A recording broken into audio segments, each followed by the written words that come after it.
All right, we are moving to our top story. Breaking news. The Anderson County Sheriff is calling an overnight shooting involving two deputies almost in ambush. The suspect is dead. The two deputies were not hurt. Here's what the sheriff says happened. This is a live look this morning where it took place. Now, these two deputies tried to pull over a motorcycle on Airline Road near Mimosa Trail right around 11 o'clock last night. The sheriff says the suspect almost immediately started shooting at the patrol car, hitting it several times, and the deputies fired back, killing that suspect. The coroner has not released the suspect's name. SLED is now investigating that shooting. The deputies are now on administrative leave, paid administrative leave. Right now, former President Bill Clinton is in the hospital. A spokesman says Clinton has a non-COVID related infection. He was admitted to a hospital in Irvine, California on Tuesday, and doctors say that he's responding to treatment well and expecting to go home soon, possibly today, they say. And happening today, Alec Murdaugh is expected to be brought back to South Carolina. SLED agents arrested him in Florida yesterday. He faces felony charges accused of obtaining property by false pretenses. The charges stem from a SLED investigation into settlement funds after the death of his housekeeper, Gloria Satterfield. Investigators say she died after tripping and falling in the Murdaugh home.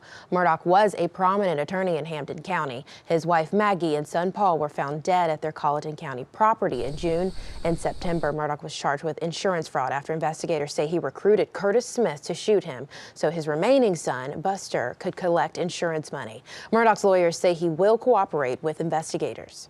Meanwhile, President Biden has signed a short-term deal to raise the American debt ceiling. This happened late last night. This means the U.S. is able to pay its bills through early December 3rd to be exact. If Washington had not reached a deal, the government would have run out of money on Monday. A federal appeals court is once again allowing Texas to continue banning most abortions. The decision keeps the law in place as the Biden administration sues the state over the restrictions. The law bans abortions as early as 6 weeks and allows private citizens to sue anyone who helps a woman get an abortion. The Biden administration could now seek a rehearing or ask the Supreme Court to take the case. And this morning, an FDA advisory committee will reconvene to discuss the Johnson & Johnson COVID booster shot. Yesterday, the panel voted unanimously to recommend the Moderna booster. Aixa Diaz is in Washington, and this comes as President Joe Biden encourages more people to get vaccinated. Destiny Patrick, President Biden says the country is headed in the right direction, but he adds that we can't let up now. Everyone who hasn't gotten vaccinated, please get vaccinated. President Biden urging more Americans to roll up their sleeves. He's calling on more businesses to step up and more parents to get their eligible children vaccinated. Vaccination requirements should not be another issue that divides us. That's why we continue to battle the misinformation that's out there. The president defending vaccine mandates that have been met with some pushback, even though polls show most Americans support the requirements. We do have a unanimous 19 out of 19 yes votes. Meanwhile, an FDA advisory committee is recommending the Moderna booster shot for adults 65 and over, and for people at high risk of infection based on their work, living situation, or medical condition. The panel did not see a need to broaden the recommendation for boosters to the general population. Today, the FDA panel is focusing on Johnson & Johnson. That vaccine is a single shot at first. The company is asking for approval for a booster 2 months after the initial dose. In Washington, Aixa Diaz, WYFF News 4. To the latest now on a murder investigation in a Greer neighborhood. The coroner says 41-year-old Christina Parcell was found dead in her Canebrake neighborhood home Wednesday. She died of, quote, multiple sharp force injuries.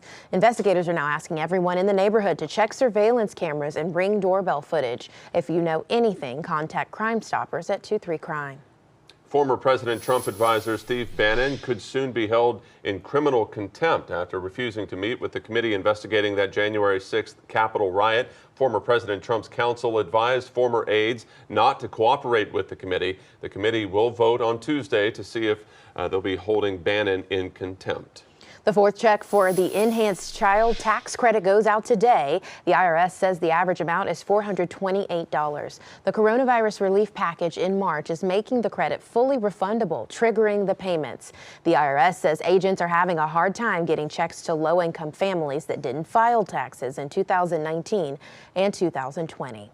Cleanup continues at the Bald Rock Heritage Preserve. Bald Rock has been long known for colorful graffiti covering its rock face. However, as CD&R says, that's illegal and could harm the environment. The newly formed Friends of Bald Rock Heritage Reserve is holding a cleanup event to help restore that area back to its original state. People could face a fine of $465 or 30 days in jail if they are caught.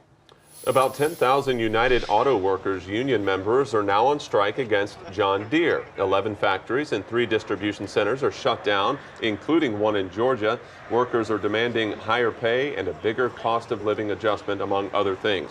Negotiators talked into the night on Wednesday, trying to reach a new deal, but they were unable to reach one.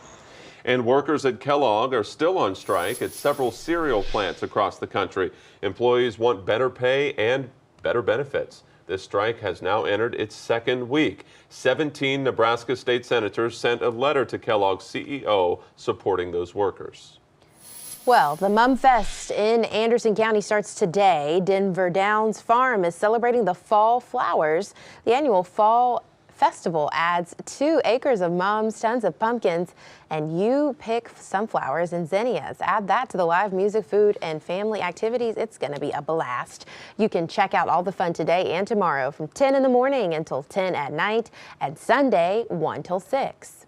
Okay, in Oconee County, Walhalla is making their final preparations for Oktoberfest. This is the 42nd Oktoberfest there, and town officials say Walhalla was founded by German immigrants back in 1850, and this event celebrates that heritage with live music, German dances, food, a lot of German beer, carnival rides, and a lot more. You're going to find Oktoberfest at Sertoma Field off of Highway 183. The fun starts tonight at 6 and lasts through Sunday. Now, it costs $5 to get in. Organizers say that they're expecting 20,000 people this year.